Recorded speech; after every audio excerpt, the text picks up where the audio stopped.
Welcome to the Deep Dive. Today we're heading into Boston's history, looking at the Orchard Park Trailblazers street gang. Right. You share some background material, looks like a compilation, maybe news reports, legal docs. Exactly. It's built from public sources, yeah. Hmm? Allows us to sort of piece together their story. Okay, cool. So our goal here is to unpack that, get the timeline, the key facts, understand what happened with this group. Sounds good. Let's do it. All right, origins. The doc says Orchard Park Projects, Roxbury, Boston, roots in the 70s. That's what it indicates, yeah, back in the 70s. But what jumps out is the crime, the robbery, drug trafficking that really seems to kick off later, like late 80s. Right, and that gap, between a group forming and maybe becoming more involved in serious crime, that's actually not uncommon. Why is that? Well, groups might form around identity or territory first. Then things can shift, maybe economic changes, new drug markets appearing, like crack cocaine then, or even internal leadership pushing things that way. I see. So the document confirms Boston, 80s to present, mostly Boston area. Correct. And membership, primarily African-American, estimated over 50 people at some point. Okay. So from these origins, things seem to escalate. The document says pretty directly they became infamous for violence, especially early 90s. Yeah, infamous for violence. That's strong language. And the activities listed back it up. Drug trafficking, Yeah. robbery, murder. It paints a grim picture of that era. Well, thinking about the context, late 80s, early 90s, the rise of crack cocaine really fueled a lot of instability in cities. Right. More money, more conflict. Exactly. Huge potential for profit, fierce competition. It often led to more gang activity, more violence. That's how a group gets that kind of reputation quickly. And it wasn't just internal stuff, sounds like. They had major rivalries. Oh, yeah. The document highlights a big one. A long-standing and bitter feud with the Columbia Point Dogs. Bitter. And long-standing, like nearly 30 years as of 2015, according to one source mentioned. That's generations almost. It really is. A rivalry spanning that long. It suggests, deep roots, probably disputes over territory, drug markets, fueled by cycle after cycle of retaliation. Bitter really tells you something about how personal it was. Wow. Any other rivals mentioned? Yep, lists a few others. H Block, Dudley Park, Mount Pleasant, Ruggles Street. So a complex map of conflicts there in Boston. So not operating in a vacuum. Definitely not. But they did have at least one ally mentioned, Mission Hill.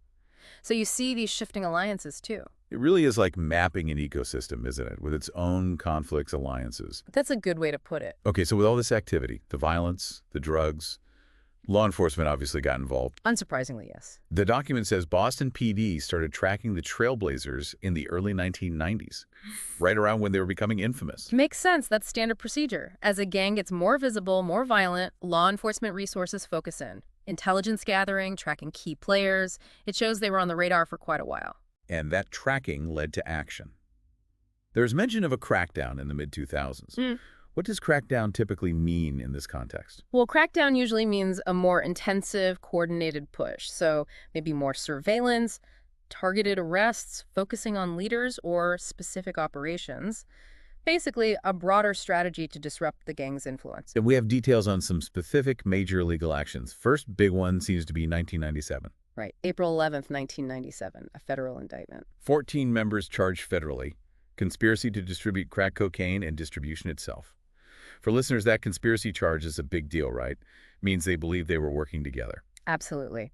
Federal charges often mean authorities see the operation as pretty significant, warranting federal resources. Conspiracy charges can carry heavy sentences. Plus, 2 more members on state drug charges, and then 16 people arrested in coordinated raids.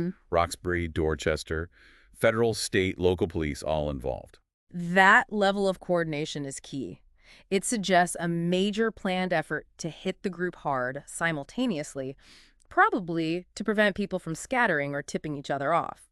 A significant operation. Okay, then fast forward a bit. 2004, another major event. Yeah, June 23rd, 2004, a 24-hour raid. Resulting in 15 Trailblazers arrested. And the document notes, all arrested were charged and imprisoned. That sounds like a very successful operation from law enforcement's perspective. Taking 15 members off the street, getting convictions, that would definitely disrupt the gang's day-to-day. Yeah, a significant blow, you'd have to assume. Removes key people, leadership maybe, makes it harder to operate. At least for a while, yes. It creates a vacuum, disrupts networks. Just to give context on where this info comes from, the document mentions the sources briefly. News articles, dailypress.com, the Daily Beast. Right, some media reporting. A Massachusetts court case from masscases.com, so legal record. It's official court documents, yeah. A press release, presnewswire.com, and another article from boston.com. So a mix of sources, news, legal, official statements. It helps build confidence that this isn't just coming from one place. The information is corroborated across different types of public records. Right, makes sense. Each source gives a slightly different angle. Exactly. News gives narrative, courts give legal specifics, press releases give the official line. Okay, so pulling it all together, the Orchard Park Trailblazers start in a Boston housing project, evolve, become known for serious crime and violence, particularly in the 90s. They get deeply involved in these long, bitter rivalries, like the one with Columbia Point, Decades long. and then face major law enforcement actions, federal and state charges, big raids, arrests, convictions. It's a pretty clear narrative arc, isn't it? Origins, peak activity, significant intervention.